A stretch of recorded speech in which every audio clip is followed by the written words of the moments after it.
On the morning of 7/7 in London, there was a simultaneous exercise targeting the exact same trains, the exact same bus, at the exact same locations, at the very same time.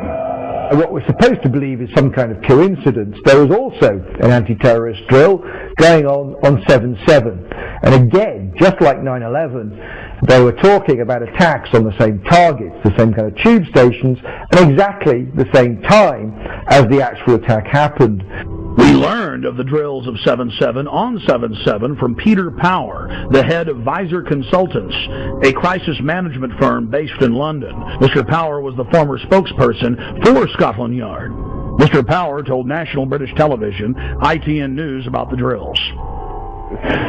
Today we were running an exercise for a company. Bearing in mind I'm now in the private sector, and we sat everybody down in the city, 1,000 people involved in the whole organisation, but the crisis team. And the most peculiar thing was we based our scenario on the simultaneous attacks on the underground and mainline station. So we had to suddenly switch an exercise from fictional to real. And one of the first things is, get that bureau number. When you have a list of people missing, tell them. And it took a long time. Just to get this right, you were actually working today on an exercise that envisioned virtually this scenario. Almost precisely. I was up until 2 o'clock this morning because it's our job, my own company, Visor Consultants. We specialise in helping people to get their crisis management response. How do you jump from slow time thinking to quick time doing? And we chose a scenario with their assistance which is based on a terrorist attack because they're very close to a property occupied by Jewish businessmen. They're in the city, and there are more American banks in the city than there are in the whole of New York. A logical thing to do. And I've still got how extraordinary today must feel for you as it unfolds. He repeated himself to BBC Radio 5. The thing that concerns me is that what are we doing for the thousands of men and women actually who are in London working? And I say that because at 9:30 this morning we were actually running an exercise for over a company of 1,000 people in London based on simultaneous bombs going off precisely at the railway stations that happened this morning. So I still have the hairs on the back of my legs standing upright. To get this quite straight, you were running an exercise to see how you would cope with this, and it happened while you were running the exercise? Precisely. And it was about 9:30 this morning. We planned this for a company, and for obvious reasons I don't want to reveal their name, but if they're listening they'll know it.